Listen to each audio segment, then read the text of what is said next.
कर्तृत्वाची उंच कमान। आज ऐश्वर्या कट्ट्यावर कर्तृत्वाची उंच कमान गाठली गेली ती कर्तृत्ववान वरिष्ठ पोलीस अधिकारी शरद जीने, कर्तृत्व संपन्न विद्यार्थ्यांच्या जीवनाचे सोने करणारे शिक्षक प्राध्यापक डॉक्टर संजय नायडू, कर्तृत्ववान उद्योजक अमित मापारी मोहिते आणि 3 वेळा महाराष्ट्र केसरीची गदेचे मानकरी आणि राष्ट्रीय मैदान गाजवणारी कर्तृत्व शलाका भाग्यश्री फड अशा मान्यवरांच्या उपस्थितीनं मान्यवरांचं औक्षणवर स्वागत करून त्यांना सन्मानपत्र, शिंदेशाही पगडी, मोत्याची माळ, शाल व पुस्तके देऊन गौरवण्यात आले।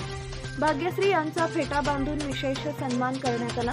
यावेळी भाग्यश्री यांनी सांगितले, कुटुंबाचं पाठबळ असल्यामुळे महाराष्ट्र केसरी सर राष्ट्रीय स्तरावर यश संपादन करू शकले। यापुढे मोठी पदके मिळवून पुन्हा कट्ट्यावर येईल अशी ग्वाही दिली। हा मिळालेला सत्कार आनंदाची संजीवनी देणार आहे।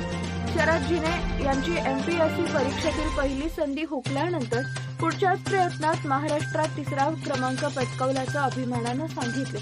तसेच ऐश्वर्या कट्टा हा एक आगळावेगळा उपक्रम असल्याचं सांगितलं। डॉक्टर नायडू सरांनी तळागाळातील मुलांना शिक्षणाच्या संधी मिळवून देत त्यांचे करिअर घडवण्याच्या दृष्टीने त्यांनी बाल विकास शिक्षण संस्था सुरू केली। त्यात यशस्वी झाल्याचा मनस्वी आनंद असल्याचे सांगितले। अमित मापारी यांनी इलेक्ट्रिक वाहनांच्या विक्रीचा व्यवसाय करताना अडचणी आल्या तरी आता यश मिळाले असल्याचं सांगितलं। यावेळी कट्ट्याचे ज्येष्ठ सभासद सचिन डेंबळे यांचा वाढदिवस साजरा करण्यात आला। या प्रसंगी अप्पा रेणुसे व मित्र परिवार मोठ्या संख्येनं उपस्थित होते।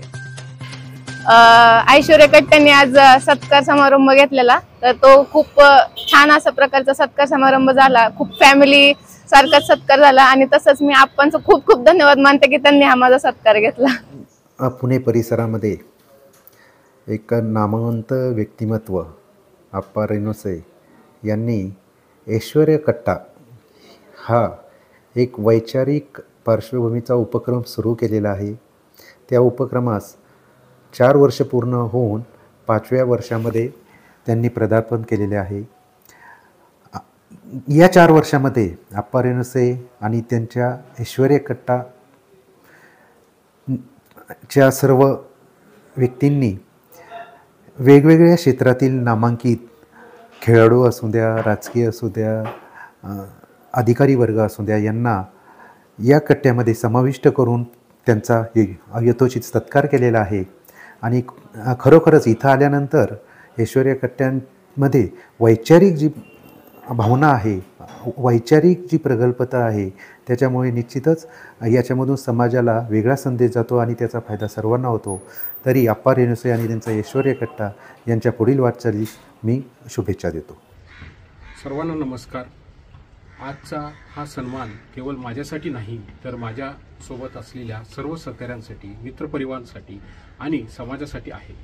कारण कोणतेही मोठे कार्य हे एका व्यक्तीमुळे घडत नाही, तर त्यामागे अनेक हातांचे, विचारांची आणि पाठिंब्याची साथ असते। आदरणीय आप्पासाहेब रेणुसे मित्रपरिवार ज्या प्रकारे समाजांची मैत्री आणि एकत्रित प्रगतीचे कार्य करत आहे ते खरंच प्रेरणादायी आहे। आपण सगळे मिळून समाजाच्या उन्नतीसाठी, प्रगतीसाठी अधिक मेहनत करूया आणि सकारात्मक बदल घडवूया। मला आज रोजी हा सन्मान दिल्याबद्दल मी आदरणीय आप्पासाहेब रेणुसे मित्रपरिवार यांचे मनपूर्वक आभार मानतो आणि माझी कृतज्ञता व्यक्त करतो। जय हिंद, जय महाराष्ट्र।